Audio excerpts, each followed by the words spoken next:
The Pursuit of Sound podcast is proudly brought to you in part by our sponsor, Zest Vodka. Zest is designed for people like us who love to have a good time, but without that terrible morning after regret. Okay, Zest started with an idea to make a healthier shot option. The market's flooded with high alcohol, sugar heavy products, let's face it, promoting a culture of excessive drinking. But Zest knows we want a more genuine, transparent, and healthier choice without sacrificing taste or experience.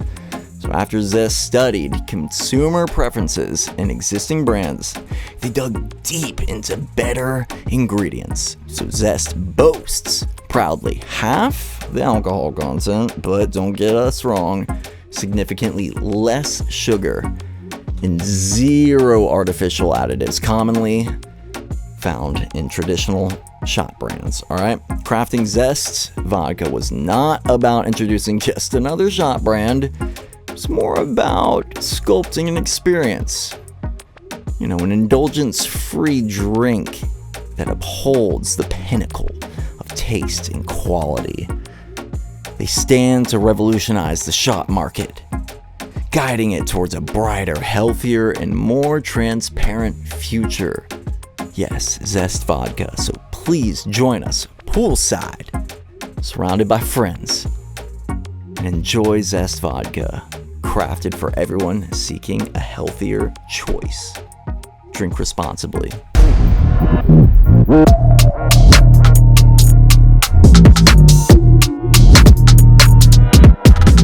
All right, and boom, we are live, baby. We're back at it again. I'm here with Hippie Trap for episode 52, brought to you in part by Zest Vodka. Yes, that's right. The best flavored vodka on the market, hands down. Can't deny it. I wish you were here in person so we could be, yeah, son. Like with your pupil dilated. Oh, yeah. Uh-huh. Those are keepers. I know. I might have to keep them, dude. Yeah. It's just so convenient. Oh, and it's just so futuristic. 2024, baby. Yeah, it's the future's now. And the future is very bright for you. That's why you have to wear protective eyewear. Yes, absolutely. Kicking it off right, dude. Yeah, man. How's everything with the tropical storm Debbie up there? Just to touch base really quick on that. Yeah, it's been pretty dark and ominous for a little while now, but everyone's good. Honestly, I expected more crazy rain, but it's just been really windy and kind of hot and humid. So just hoping a tornado is not going to blow through here, you know?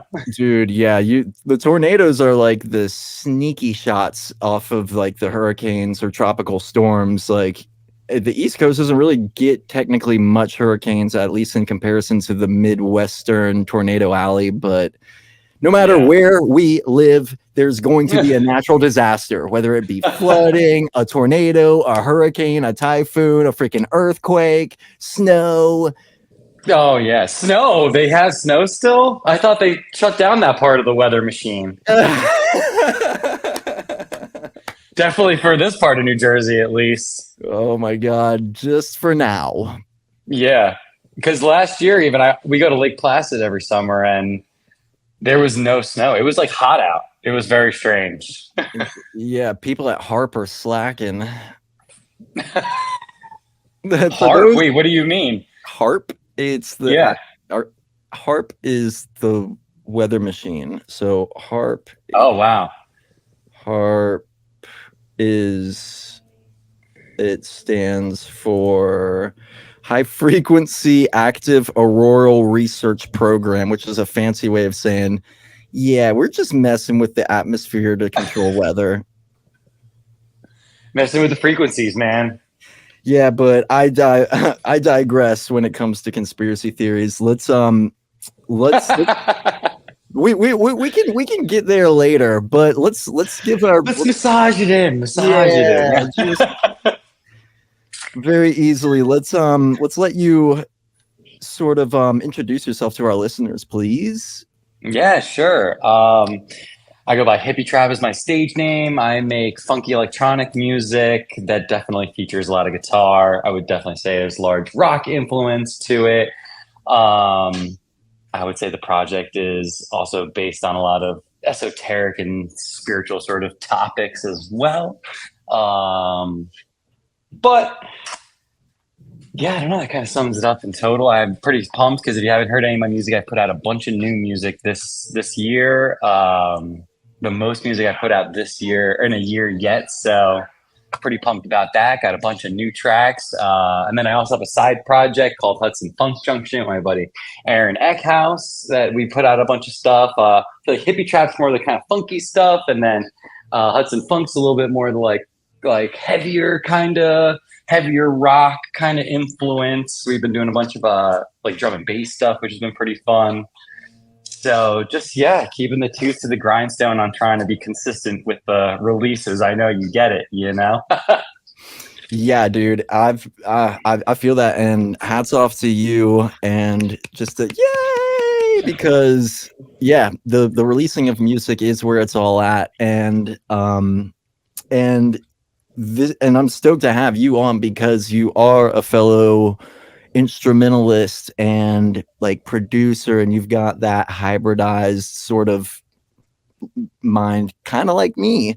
100%. Yeah, dude. Like I said, real recognize real, dude. Yeah, exactly. And although I haven't necessarily like you're on the frontier of which I've yet to embark on, where it's like where the two worlds come together. Like I've been keeping it racistly separated. That's racist. Well, I know you play with a drummer. Do you use any tracks too, or like when you play live, or do you just do like looping, or? Well, that's like we've piddled around with that, but it's not ready for a live situation right now. The band Gods is 2-piece, and we backtrack bass and peripheral guitar, and then everything else is just live. And but how about for yourself? I'm trying to move more into the direction of kind of completely live looped, but I have not really gotten there yet. It definitely is a new skill. But I just use Ableton. I have kind of my track set up with all of the parts that I'm going to play taken out. And then in Ableton, I have it set up kind of like cue points where it's like I'll have the whole song cut up into the different parts of the song. And if you were to start with the top clip, it would play through the song using follow actions. Yes. But I like it because it leaves open like, okay, now if I want to like extend this part out and like jam over it further or do something, then I can on the fly be like, okay, we're just going to like kind of, I'll be just pushing the button to keep looping it. But, you know, all right, we're going to loop this section over and over again. And it definitely leaves a lot more room for like freedom, creativity. And I want to get more into the live looping where it's, I don't know, very much so more in the moment and in the vibe of the moment as opposed to planned out so much. I know, right? Not to cut you off, but I know, right? Because I want to be able to feel the crowd, feel out what's happening. Like maybe, I don't forget if you said you come from a band background too, but you know, playing, that's really what it was for years. Was like I played in bands, played in jam bands. So, you know, it was one riff for an hour and we're all just going off on it. So I still kind of have that mentality built into me of like, all right, how do we just take this one part and kind of keep building it as opposed to like, I feel like electronic music, it's like, or not all factions of electronic music, but a lot where it's repetitive, but if you don't have new elements and new things coming and going, then it can get very boring very quickly. Yeah, and that's like the TikTok brain that like we're now having to sort of adapt to kind of, but it's it's like where so you're pumping Ableton in the live session view in the vertical format. That's see, that's what's up. I've yet to, I mean, I've piddled around with that in the past with like an APC 40, but it's like when it's a whole different animal when you're really bringing it to the stage and like there's like routines involved or But like what you're talking about with like with actually ideally having everything on the spot would be like almost like Mark Ribier. You know what I'm saying? You know, Yeah, or yeah, Reggie Watts, freaking yeah, Beardy Man. exactly. Yeah.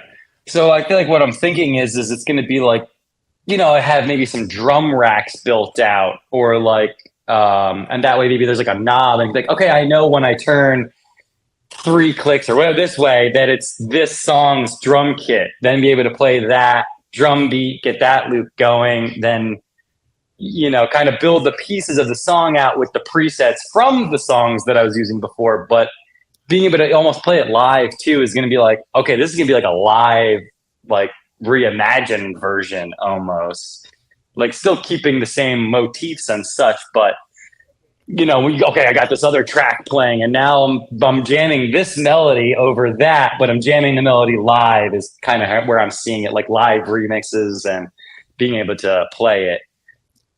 To me, it's because to me, I love the playing element. Like I've really discovered that about myself is, after years of like doing DJing and stuff, I'm like, I love DJing, but I'm more of an instrumentalist, I think is like where my bread and butter is. So to me, it's more fun. And I think that I get to be more expressive when I can play an instrument live and kind of go on the fly. Like I love that. That's what gets my heart beating when I'm doing it, is like, ooh, what's gonna happen? I might hit some flubby notes here, but maybe that's gonna lead to some like Miles Davis moments here where it's like there are happy accidents, Oh yes, we got the full on. Oh, what was that? Bob Ross, Happy Little Accidents. Yeah, exactly. Now all of a sudden it's just jazz. There's Which no I wrong love. notes in jazz. It was an approach note. It was an approach note. That's all. An approach Completely out of note. key, but yeah. It was for the tension. And then so it's like, yeah, because let's face it, like I think that some of the more popular instruments to accompany a DJ would be like, I think firstly, like saxophone. I think that's pretty obvious. Drums, guitar. Drums, definitely. Yeah, of course, drums is an easy one to just slide in. But like, when it comes to guitar and like DJ accompaniment, I mean, it's not as popular, and it might be for these reasons that are challenging. And like we got Son Holo, right? Guitar on stage. Yeah. And that's all I got. I was gonna say for him, I saw him at Electric Forest, and when I saw a set, it's very planned though. I feel like when he knows, okay, this song, this melody, I'm coming out to play. I mean, for myself, because we do two totally different things. Like I feel like I'm kind of trying in the future where I'm seeing things moving is more of almost like a live electronic band. I mean, Pretty Lights has always been a humongous influence for me, but kind of like he's doing, where it's like, all right, we have these riffs, we have that idea. Where can we bring it live? Where can we kind of, the swirl for them, right? But because I love that, like that you don't know what's going to come, because I feel like when I was starting to go see a lot of music, like I didn't want to hear exactly what was played on the record, right? I wanted to hear how has that morphed and changed over touring, over playing? Like how has the idea, in the 2 years since you put the song out, how has that really morphed and grown, right? Like that was always my favorite part of going to see bands live was, oh wait, what is this like alternate version that's happening? And you never even know, was the band just doing something like the drummer messed up but we just went with it, you don't even know as the audience. Yeah, exactly. And that's, I feel like, to me, like sometimes the DJ sets are too planned, and I get that like it kind of has to be and that there's a certain flow, but sometimes for myself, even I've been there where I'm like, all right, I planned this set, so hopefully everyone's going to receive that. And then maybe you're like halfway through and you're like, I don't know, this hasn't quite built it exactly the way I was thinking. And so that's why I feel like moving towards more of this improv or very much so in the moment thing, it definitely requires more of that practice beforehand. So that way you can do things on the fly.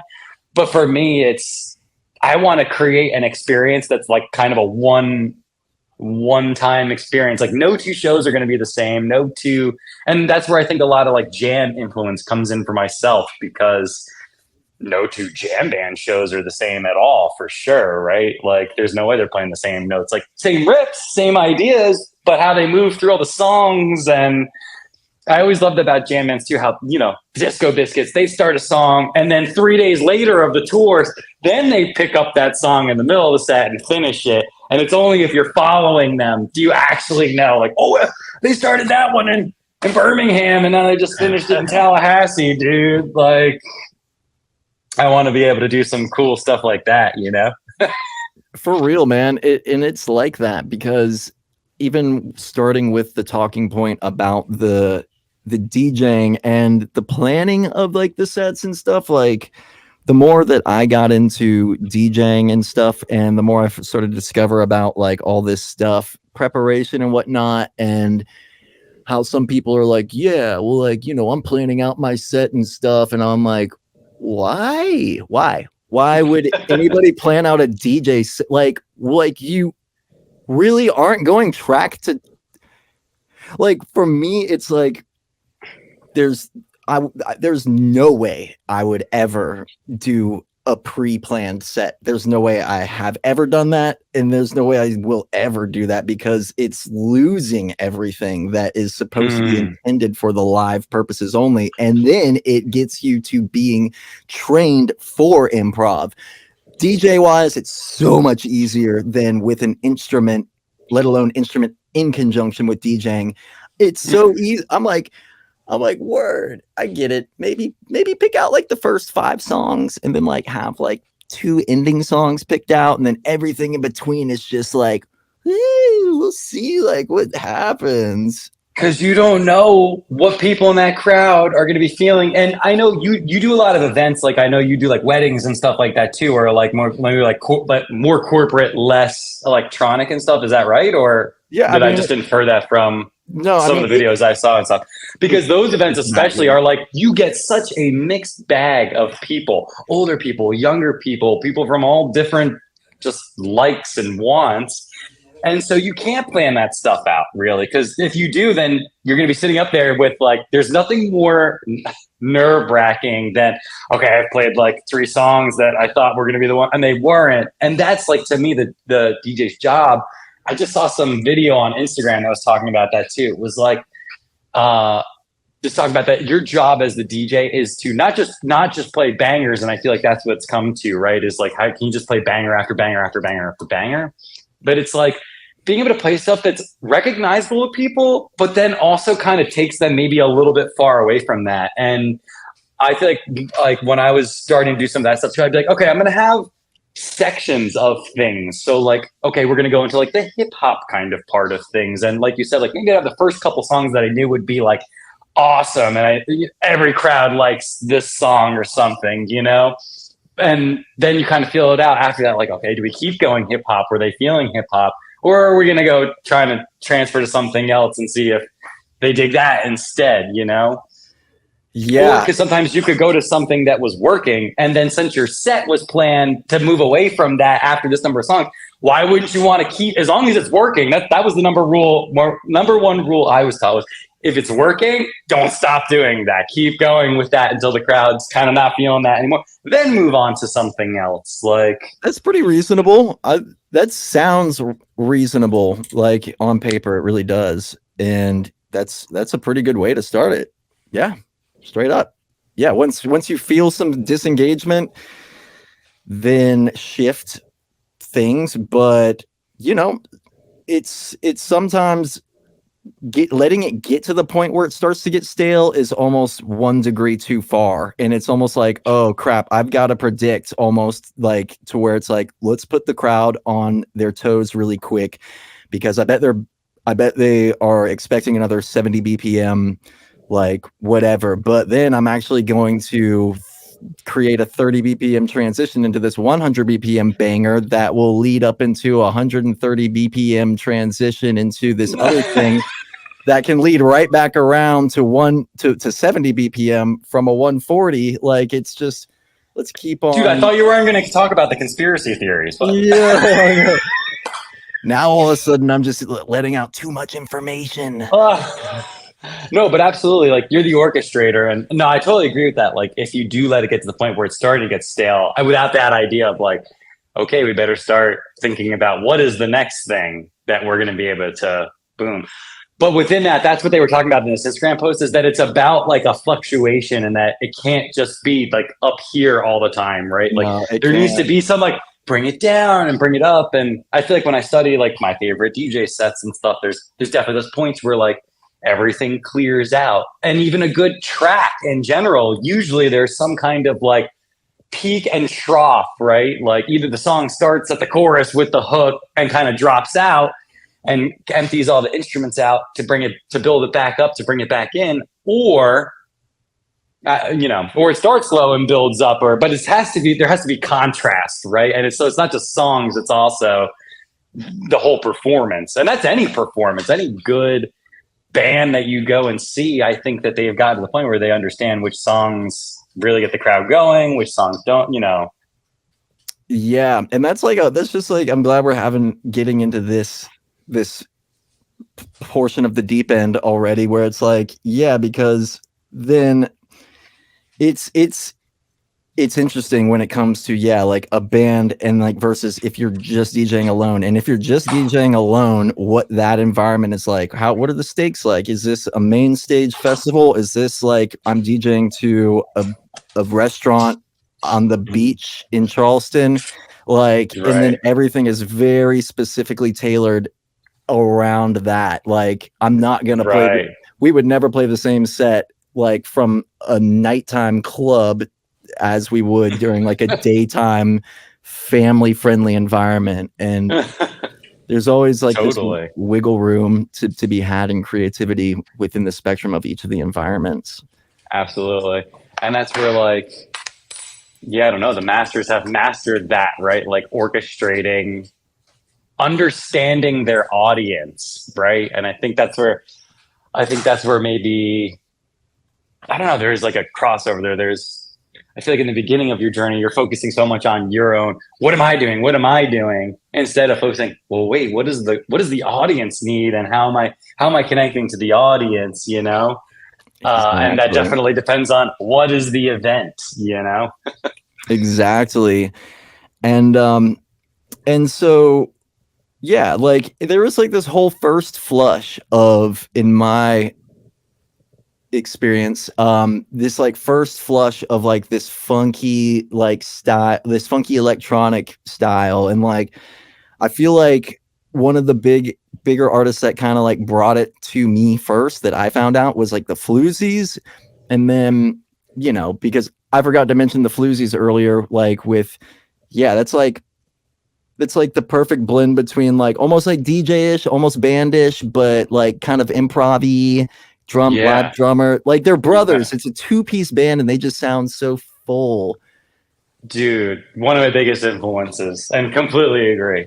I wonder, I'm like, what are they doing? Like, I feel like every time I see them or someone like them playing live, I'm like trying to look at what are they doing in their Ableton session there?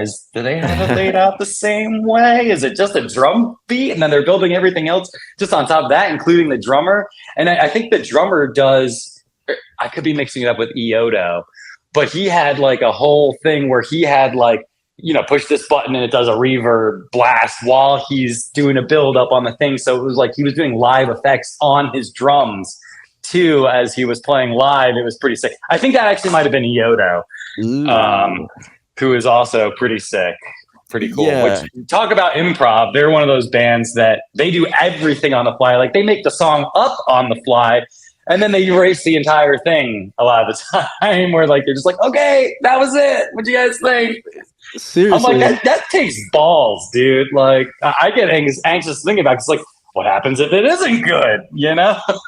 Yeah. Quickly pivot. Quickly pivot. They. It's like the difference. It makes me think about this one awesome quote that I will never forget. It's like the difference between pro and an amateur is that an amateur practices like until they get it right, and then like a pro practices until they can't get it wrong.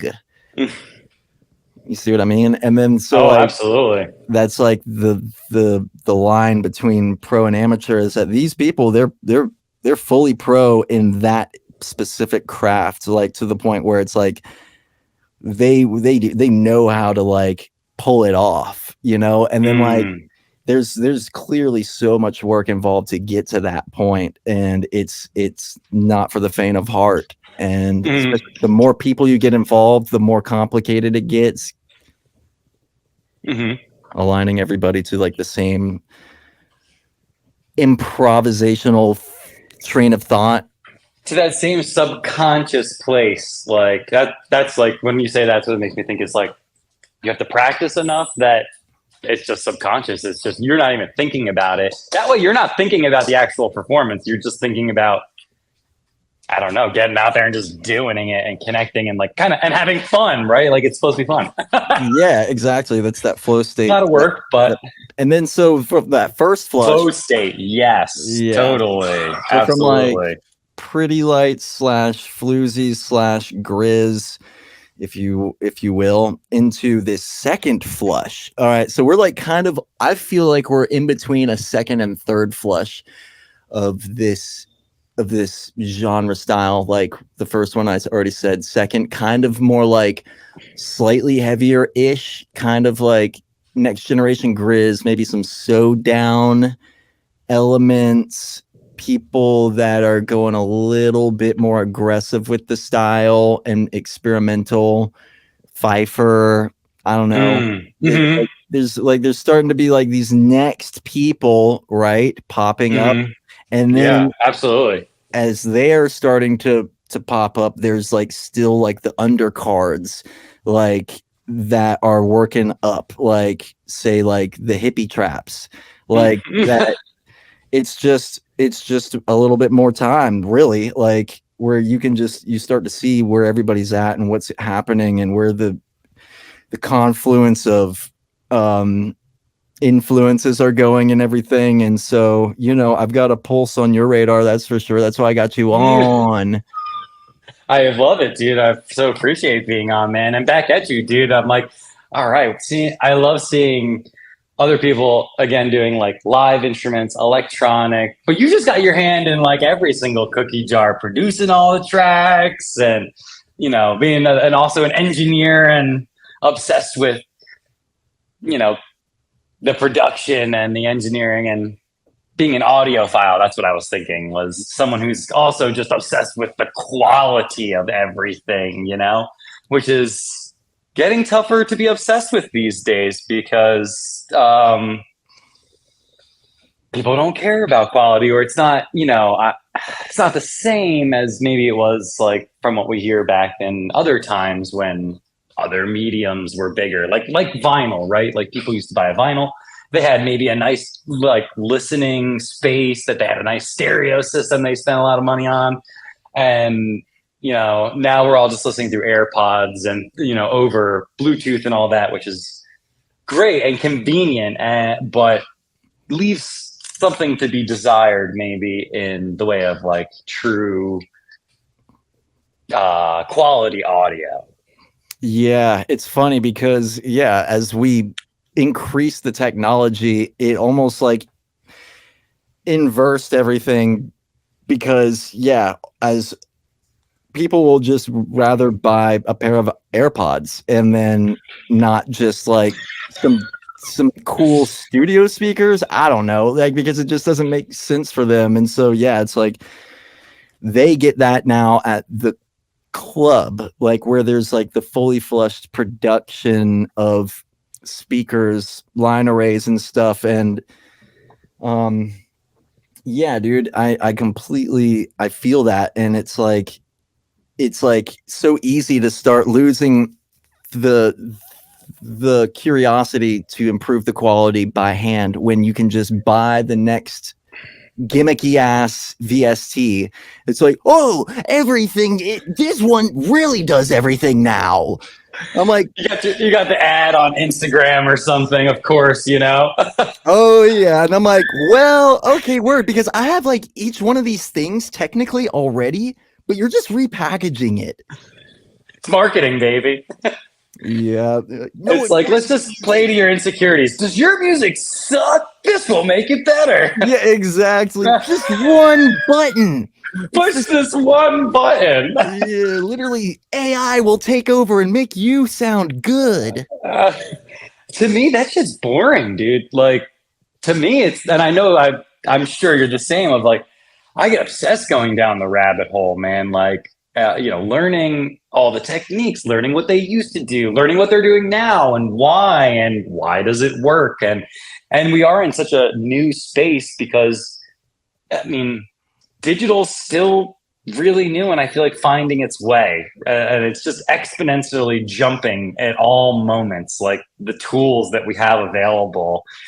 And within that, though, I still feel that I've been pretty blessed because I feel like I went to recording school down south, Middle Tennessee State University. It was awesome education, but I was on a weird precipice because it was like my teachers didn't really use digital at all. Like they were starting to, or like, that was still a pretty new thing, but the techniques they were teaching me were based on tape, and they were based on using an SSL board or an API board. And so like learning Pro Tools and like all this stuff now, like it's so much easier. Like you don't have to know your way around like routing quite the same way, or maybe it's a little bit more forgiving or easy because in Ableton, like, okay, great, just throw a plugin on something, hit Command G, and then create a send. I don't have to actually understand necessarily like routing and how like buses used to work like back at that time. Not that they don't still work the same way, but I feel like you can get away with having less of an understanding than maybe you needed when you were in like a traditional studio.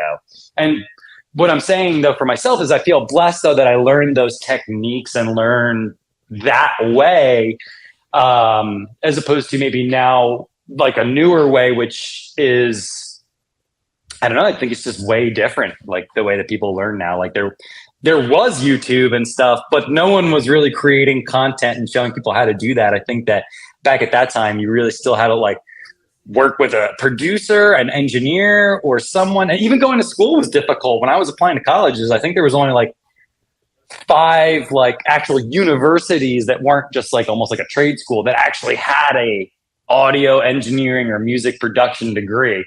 It was like there was like a couple out in California. There was University of Colorado had one. Middle Tennessee State University was a really big one. University of New Haven, Full Sail. But Full Sail was a trade school because you don't actually get a degree from that school. Maybe technically, like it's not a university. They've changed though. Now I think Berkeley. They are a university. Berkeley. But even Berkeley, I feel like those programs are probably based way more on learning music. Whereas the program I went for, like you learn some theory and like you learn charts because it was Nashville. So they had to make sure you knew your charts, but everything else was almost more technology based, really. Yeah, I mean, I still use like, Pro Tools and all that sort of digital stuff that wasn't fully analog, but it was just that the concepts and the way they taught the concepts were analog.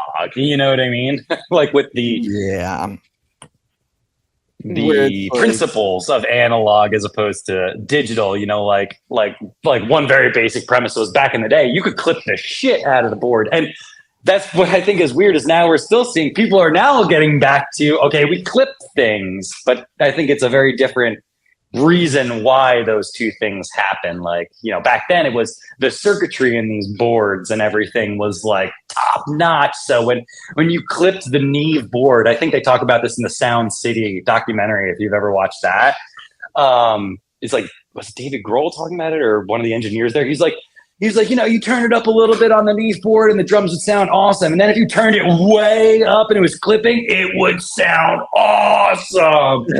And way awesomer. Like, And this to me doesn't translate now. Like I guess I see in the electronic world it's a lot about clipping and digital clipping, and I feel like I can't help it that inside of me, like I want to save my clipping till the end of the process. Like I feel like I try not to clip my individual tracks, and it's been very enlightening that I'll take the what's it called, the meter, the Uline meter, and now I'll put it between everything and all my tracks, and I'm like, oh wow, well that's really clipped already.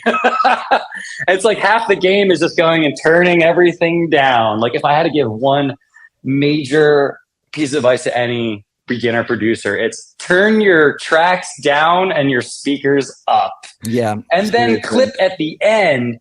That way it's a lot more controlled clipping, and you're not like clipping in places that you didn't know or you weren't aware, because Ableton's so misleading where I don't know if there's a way to change this, but if you turn the track down, it turns down the meter. Like, you know what I mean? Instead of showing you like Pro Tools, it shows you, okay, this is the level and this is where your fader is. So it can look like you're not clipping, like your master fader. Some people are like, yeah, just turn the master fader down. It's like, actually, you're still clipping into the master fader, and then your meter is a not post send, but it's post effects or what have you. Yeah. And yeah, it's like, if anything, I'll bring everything, like the whole stemmed out project. Like if I'm receiving stems, I'll bring them all in as is, bring them all down together until it's pretty much not clipping. Well, yeah, until it's not clipping. And then I'll still bring it down a little bit more and then start the mixing from there and individually bring everything up. And then if it's starting to hit that point of clipping, I'll make sure the tone is like where I need it to be, and then throw maybe an Ableton limiter on it, and then juice maybe a little bit more. And then that way the tone is all accounted for. Then the Ableton limiter will be that final little thingy, and then it'll go into the master, and then everything starts to not, once it's like taking every single track at one at a time, and then making sure it's not going to clip by a limiter and not abusing that limiter either. Mm-hmm. And then by the time it hits the master, boom, then throw the limiter on the master, bring all that up to a reasonable level, and then really master it. Right. Yes. And I feel like what you're saying is, and this was definitely one of those things that they talk about all the time in school, was like, you know, mixing is all about controlling your dynamics, right? Like what thing is doing a lot of the punch? What thing is more of the, like, are more resonant tones, and understanding that, and then using that to inform how you compress and limit and do all these things, instead of we've come to a place where everything is like, just throw plugins on it. And the funny part to me is everyone downloads these samples that are extremely processed. And, you know, I feel like all these streaming services, to kind of take it in a little bit of a different direction, is all the streaming services are trying to bring kind of an end to the loudness wars. Like that's the point of all the normalization that they do and all that kind of stuff, right? Is like, let's make everyone's tracks the same level, because that's how the loudness war started, right? Was you want your song heard on radio and all that? It's got to be louder than everybody else's song, you know? And we're seeing the end of that. And because I'll tell you something funny I've noticed is I go back and listen to some of my songs from like 2019. I was actually in the car with my mom on the way back from the eye doctor, and one of my songs came on, and I was like, this is so crazy. Like, and maybe my mix wasn't bad, and it was just my master that wasn't good, because now that everything's evened out, I was like, comparing this to like listening to it in the flow of a couple other songs, I'm like, all right, like this actually doesn't sound this. I'm not in my head nearly as much about this as I was before, because before it was so much quieter. I always had to turn it up so much louder because I just didn't understand anything about mastering at that time, or you know, the tough part of using reference tracks in the beginning is you're like, damn, my stuff doesn't sound at all like that. And thus begins the like obsession of let me cut this, let me take this track. And like, I tell people all the time, and I tell them because it took me forever to do it too, which is,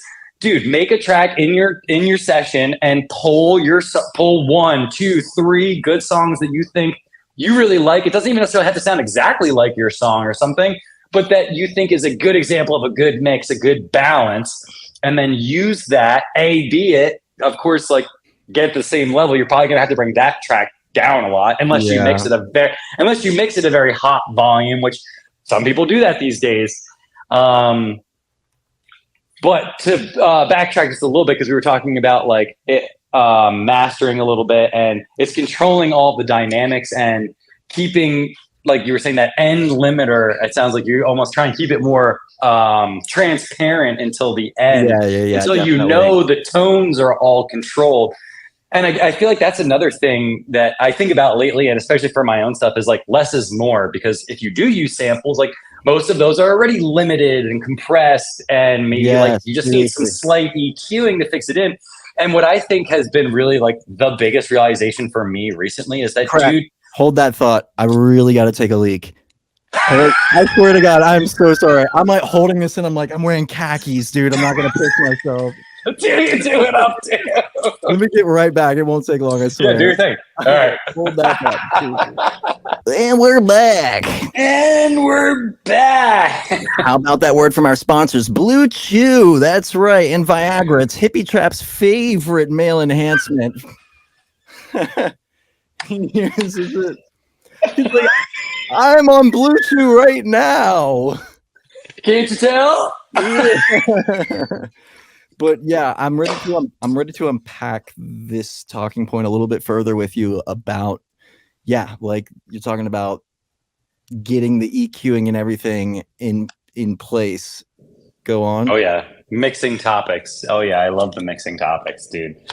What I was saying was the most important thing I think I've realized recently is that it's really just all about levels. I mean, even what is EQing and compressing? It's controlling the macro and micro dynamics and controlling the frequency dynamics or levels or what have you. It's technically levels on little tiny levels all the way around. That's why I think that, one thing I would suggest to everyone, and that I'm really focused on at the beginning, is just getting those levels right. And while you were gone, I was writing just a couple of notes and other ideas I was thinking about, which was like the Fletcher-Munson curve and understanding that, especially for electronic music, because we have to understand that we just don't perceive low frequencies quite the same. And that doesn't necessarily mean we just need to take the sub and like blast it louder than everything, because I hear a lot of that. Or I either hear a lot of it's blasted louder, or people want the sub to be perceived louder, so like their main instruments are lower. At least that's something that I feel like I've noticed in my own songs recently. And then as I start to listen to more other people's songs, like, I hear them doing the same exact thing. And I think it's something that makes us all sound amateur, unfortunately, is not having that exact balance right.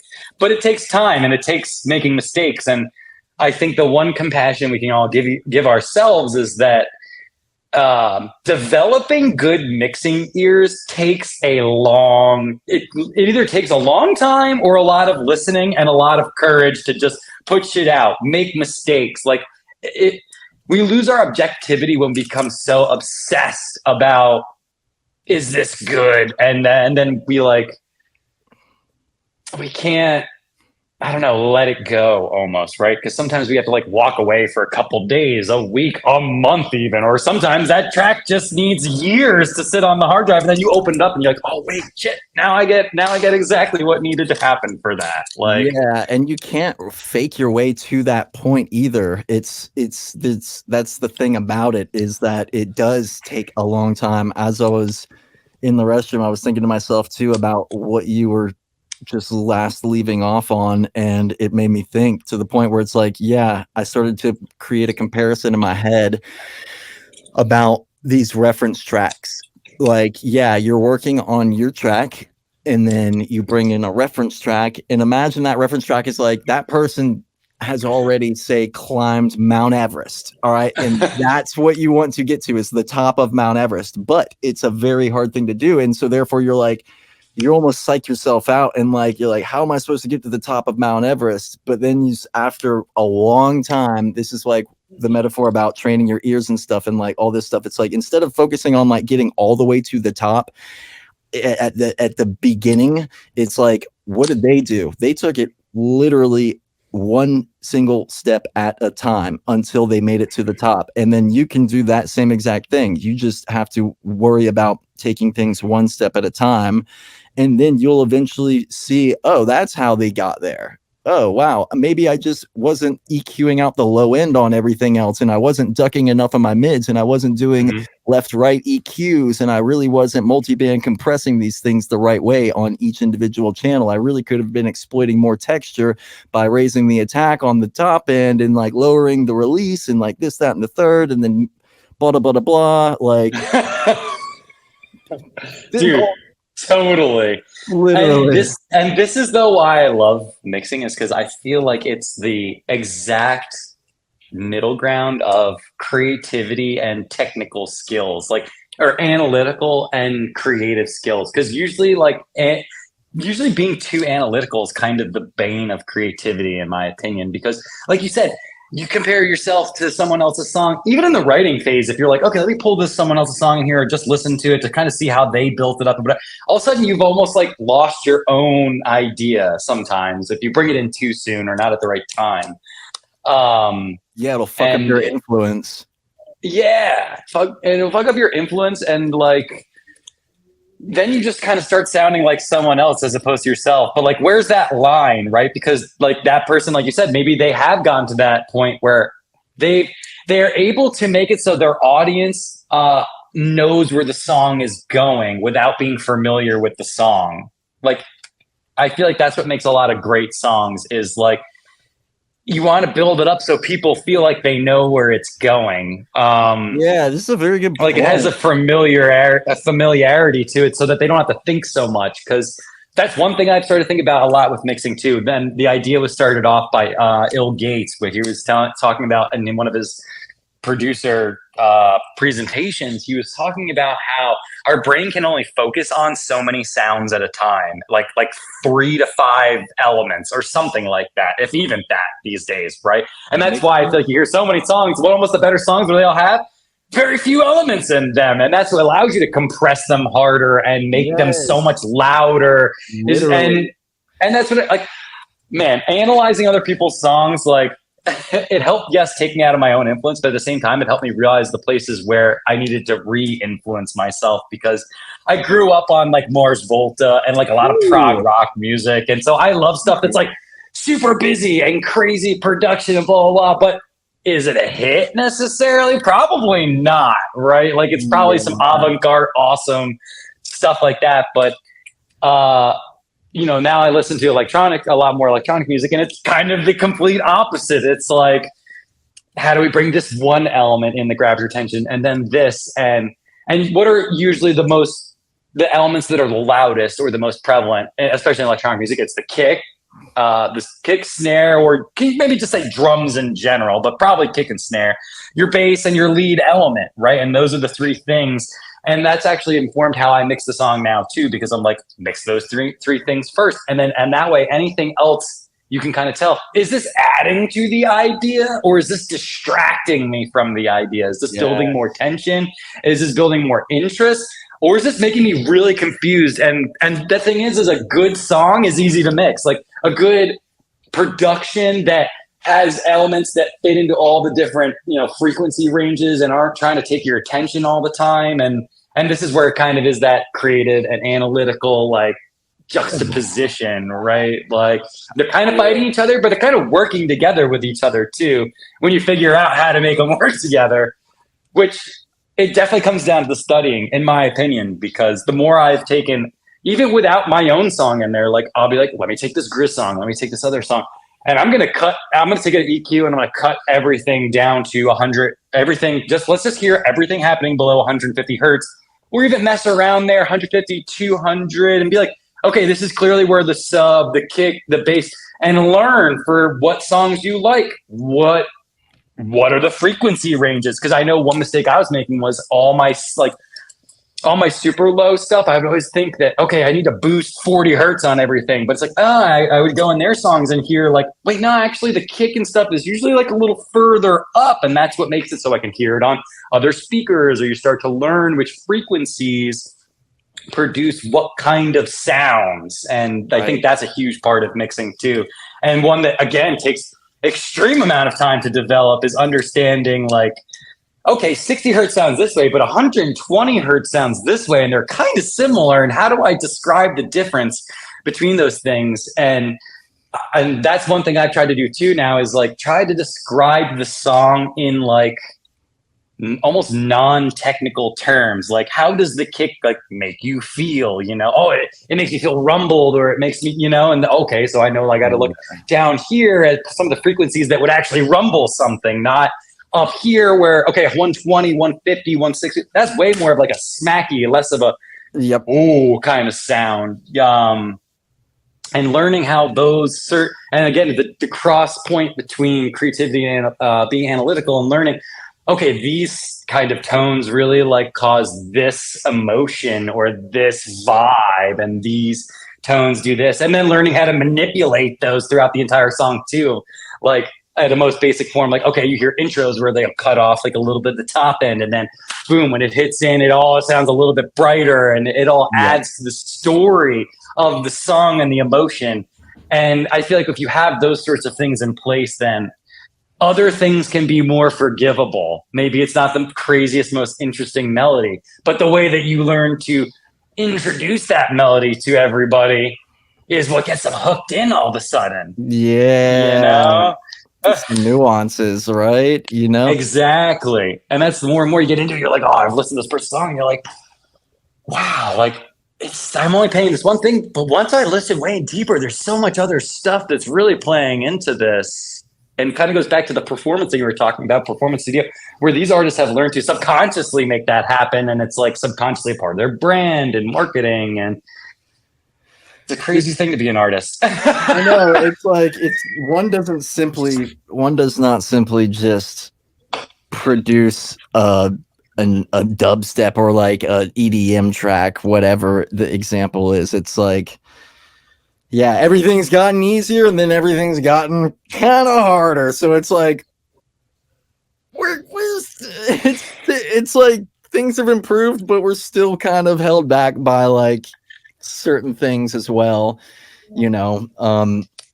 All the gatekeeping that used to go on back in the day, where you couldn't even see recording equipment unless you were, you know, freaking James Brown or something, and then or you knew somebody and probably did a lot of free work for them. I mean, you know. That was even the beginning of my thing. We did internships. Yeah. You didn't get paid for the internship. You cleaned the studio. You did essentially just whatever bitch work that they had for you. And you prayed that maybe you got to sit in on a cool session or learn something from one of the producers there, you know? Yeah, they're like, nah, you're going to need to lick this 9-volt to make sure it's good before we go into this session. If you want to sit in with ZZ Top, you got to lick the 9-volt, bruh. And they're all sitting there like, yeah, man, look at that. Yeah. You didn't tell me it was a fake taser. Oh. But you made it to the liner notes, hopefully, you know? Yeah, it'd be cool to intern at like a legit studio. We don't really have, we have some of that here in Charleston, but it's like, unless you've been to Charleston, you know, like what it's like here. It's not like Atlanta or Nashville, like where there's like an overabundance of like professional studios to even be able to have the opportunity to intern at. It's much more just desolate. There's still some of that here, but it's just fewer and far between. So that's the challenge that I think certain Charlestonians have to take, is that we kind of have to what's the word, just grind our teeth a little harder. Forge your own path. To be fair, I don't really think that happens that much anymore in general because studios, I think, are struggling because there's less budgets. There's way more independent people.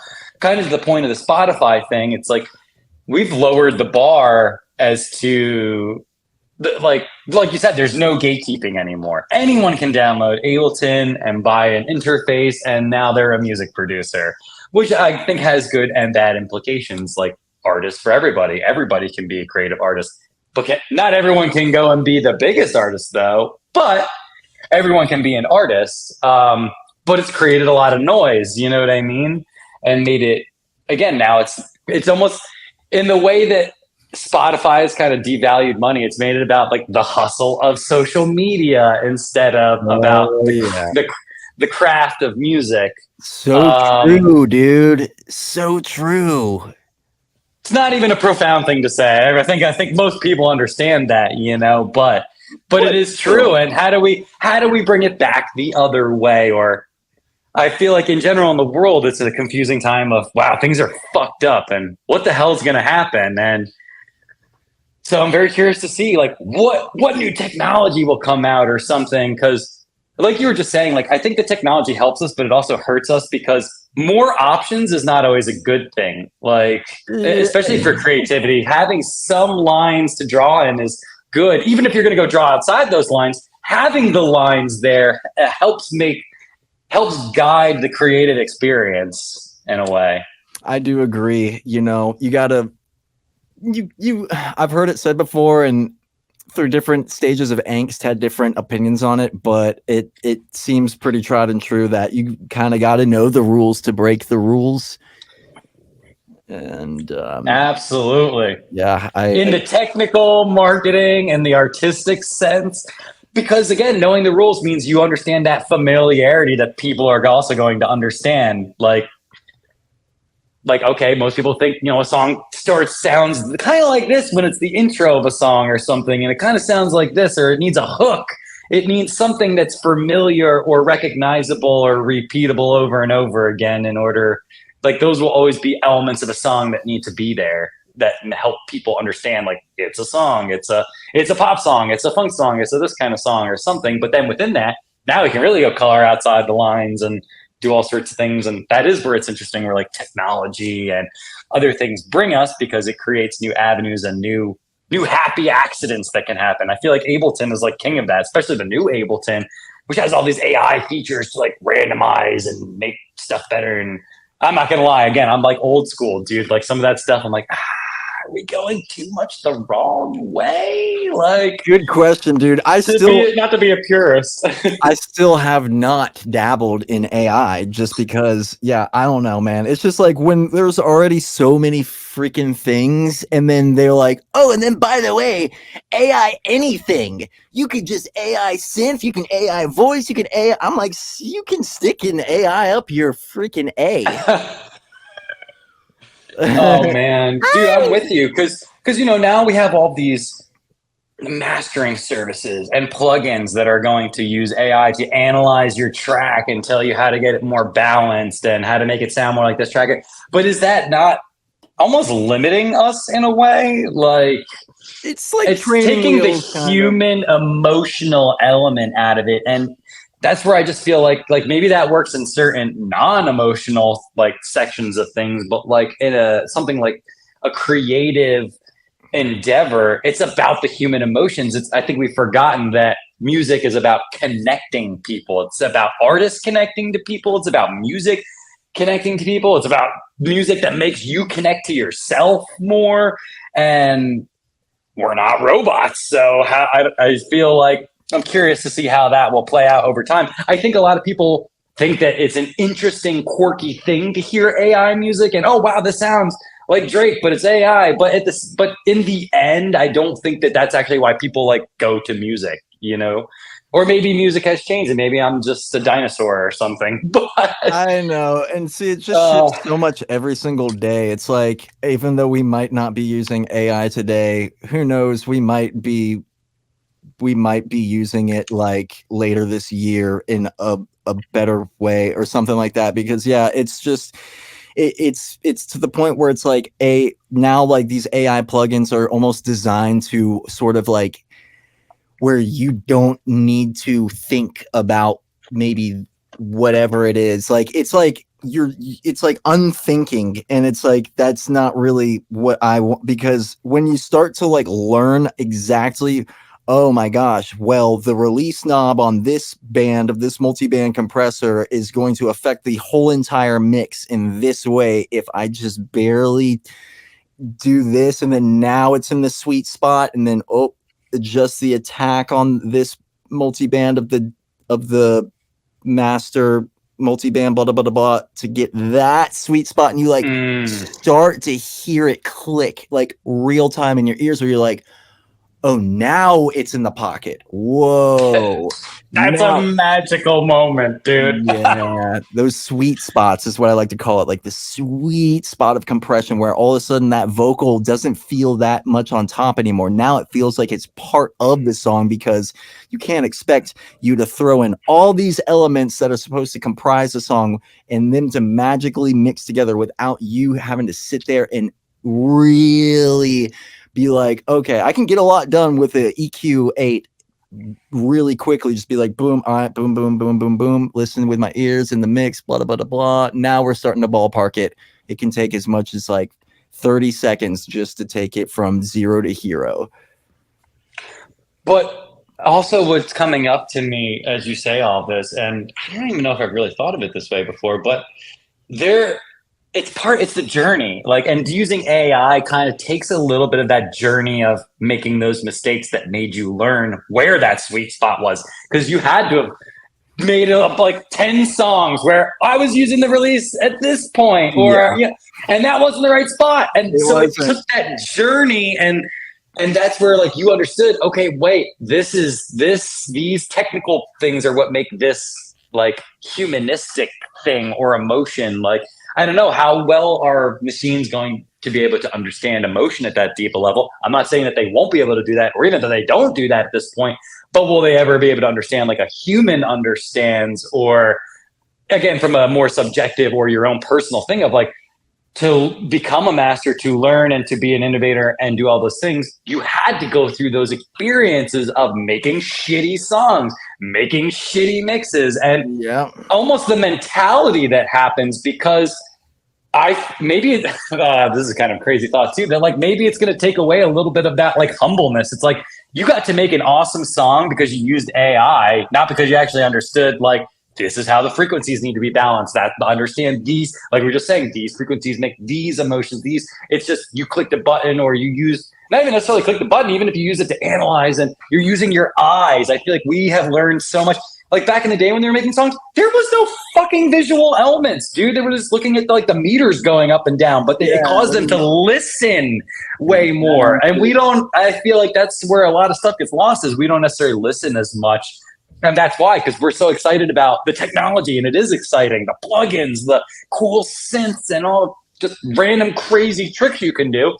But at the heart of it, it still comes down to the sounds and the emotions that they cause, and the changes in sound over time that cause an emotion, you know? And and those people going through those experiences is what brings the new things. Because AI at this point, it seems like really just duplicates or impersonates what's already been done, which is a faction of creativity. Is we're all inspired by something or take influence from something, right? Like no one lives in a bubble, but how much is that like making that almost way more exponential, because you're like, if you rely on it too much, Dude, instead of using it as a tool, it's literally just stupefying your brain. Oh, why would I sit there and create this arpeggiated melody note by note and figure out exactly how I want it to be, when I can just click a AI randomizer, arpeggiator generator, and just like all the ads where it's like,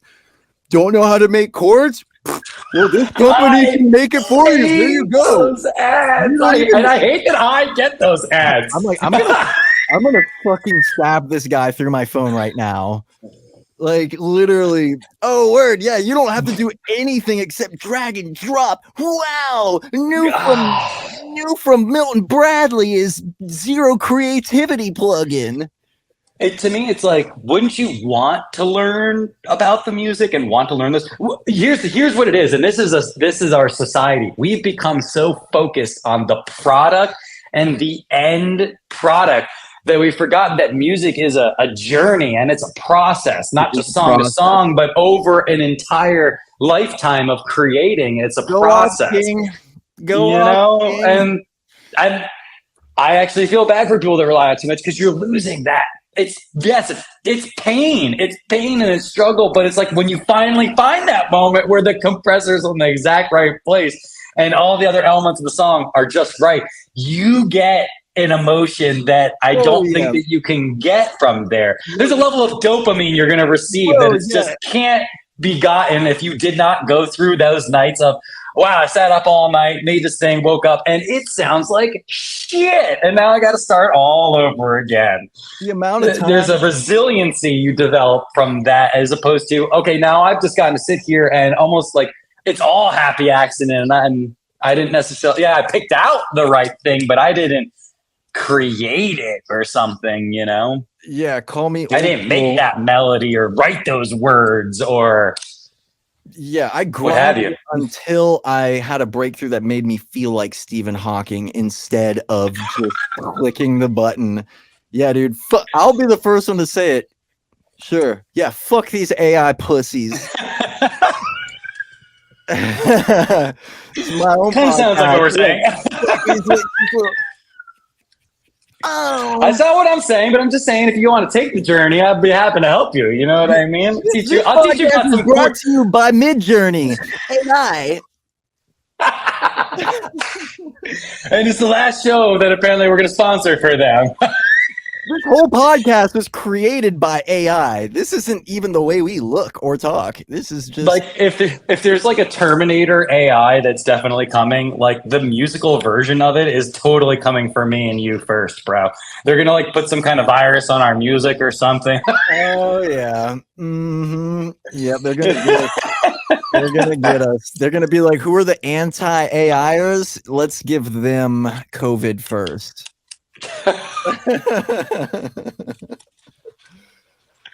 Yeah, joke's on them. I got Keith Richard genes, baby. You know what I'm saying? I'm going on forever.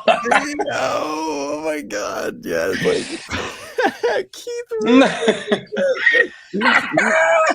He's invincible. Like if he hasn't, and Mick Jagger, if they're both kicking it, here's the thing about Keith Richards to me too is, dude, after all things. Man, that guy's spirit, like he just is always so excited to tell the story until like, he's like, yo, I love that heroin, bro. I'm like, bro, yeah, I'm like, how the fuck? I don't usually talk about it like that. How the fuck did you also? See, it's like a regrettable decision or something, but Rolling Stones, more just like fucking, I don't even know. I love the Rolling Stones. Yeah, it's just like the dark side of the fucking Ricky Bobby. You don't want none of this. I don't know. It's weird because my dad's always been a huge Stones fan, and until I read Keith Richards' book, then I got it. Like reading the book about, like reading his story, reading him talking about just how it happened for them and his story. I was like, wow, I never knew that about them, and it's made their music sound completely different to me too. And that's another thing about all the AI and all that, right? Is like the story behind all the songs. Like, you hear Keith Richards, The Who, and all these other like bands from like the British Invasion. And again, maybe that's just because those are like my big influences, my like bread and butter, that like you hear these stories and it's just, will the stories be the same? We're all so locked in. Oh yeah, man, I'm sitting in my bedroom and just doing some stuff on my laptop. Yeah, I was just, rocking out to my Bluetooth speaker, and then it just hit me. I don't even fucking know, dude. Yeah, I can't I can't even begin to try to fucking. I really do feel like 35 years old at this point. Like, how old are you now? How old are you now? 35. Well, so shit. I feel you. Wait, when's your birthday? December 19th. Okay. See, I'm saying 35. I'm really 34. My birthday is in 6 days. Oh, hell yeah. Happy early birthday, bro. Thanks, dog. Nice. You Yeah, gonna get you a nice robot or? I'm gonna get me like oh my gosh, for my birthday, I want this AI sex robot so bad. I can just download any celebrity and just fuck them on this like sex robot. Dude, it's funny you say that because me and my brother have been talking so much. You've seen the movie Idiocracy before? Yes. Okay, so it's just we watched it again recently, and I'm like, wow, things have this one is this another one of those movies that's like predicting the future. It's like everything is just about sex and getting fucked up or something.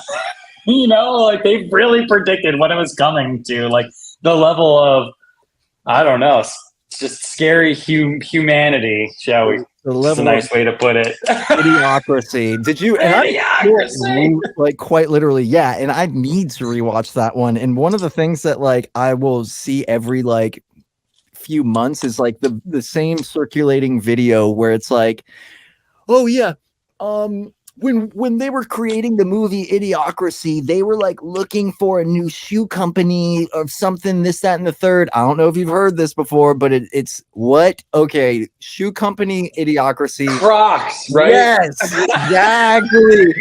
Yeah, they would never. And Crocs is a startup at that point, and like they were like, yeah, this shit looks stupid as fuck.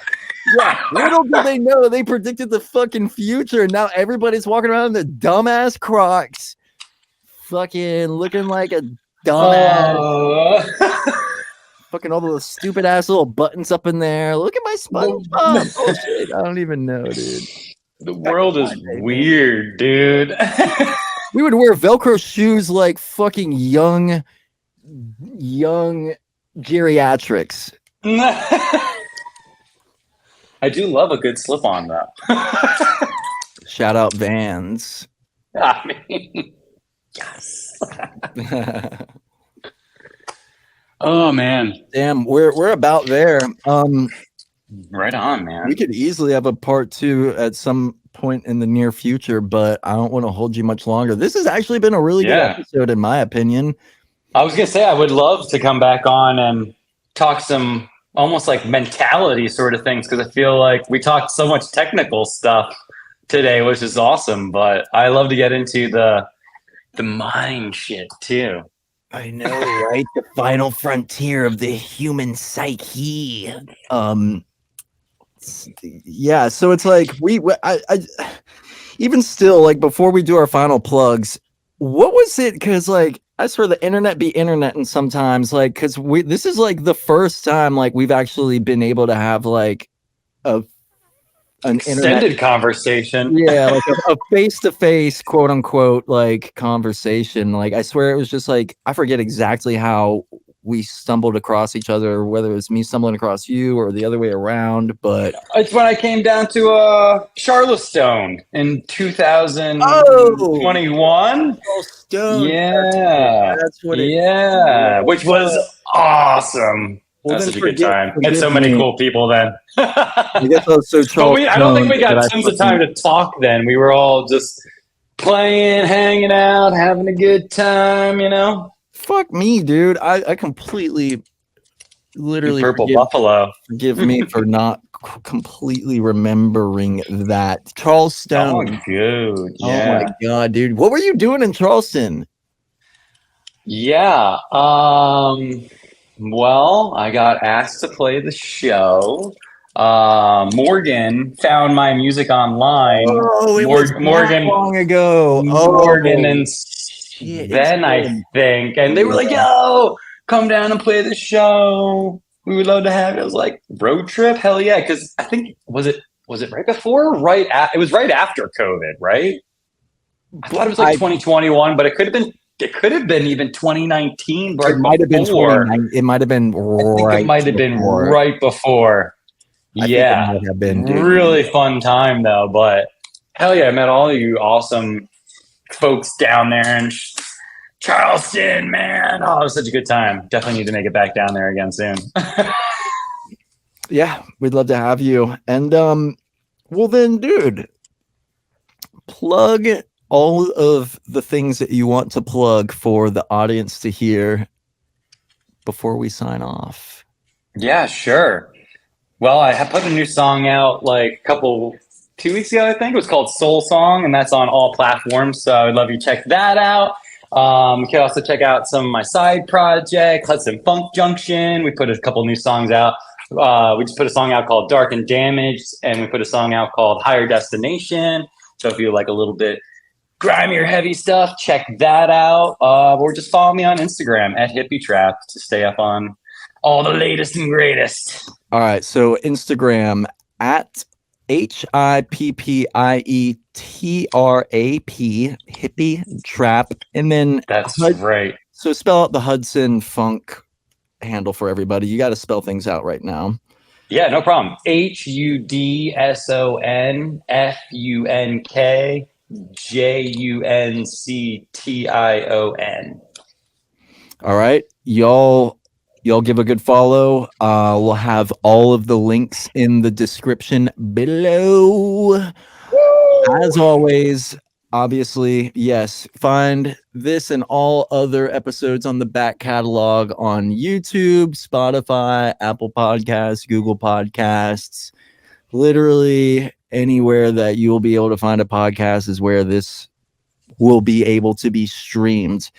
So I'd like to thank you once again for your time today. Yeah, thanks for having me, man. This is a great chat. Yeah, and I'm glad y'all are safe and sound up there through this. We had a tropical storm Debbie come through and just sort of F up the East Coast for a little bit. Yeah, glad you're okay too. You guys got the worst part of it. Dude. Much worst part. I'm in Florida, debatably. I don't know. Like, anyways, I'm praying for everybody. I know there was some poor souls lost in the wreckage. So we'll take a moment of silence for them. And I will just like to say once again, the Pursuit of Sound podcast is brought to you by Zest Vodka. Yes, it's literally like the best flavored vodka on the market. We're working to expand more beyond the East Coast, but I can't wait to have you back on again. And this concludes episode 52. Peace. Till the next time. The Pursuit of Sound podcast is proudly brought to you in part by our sponsor, Zest Vodka. Zest is designed for people like us who love to have a good time, but without that terrible morning after regret. Okay, Zest started with an idea to make a healthier shot option. The market's flooded with high alcohol, sugar heavy products, let's face it, promoting a culture of excessive drinking. But Zest knows we want a more genuine, transparent, and healthier choice without sacrificing taste or experience. So after Zest studied consumer preferences and existing brands, they dug deep into better ingredients. So Zest boasts proudly half the alcohol content, but don't get us wrong, significantly less sugar and zero artificial additives commonly found in traditional shot brands. All right, crafting Zest Vodka was not about introducing just another shot brand. It's more about sculpting an experience. You know, an indulgence-free drink that upholds the pinnacle of taste and quality. They stand to revolutionize the shot market, guiding it towards a brighter, healthier, and more transparent future. Yes, Zest Vodka. So please join us poolside, surrounded by friends, and enjoy Zest Vodka, crafted for everyone seeking a healthier choice. Drink responsibly.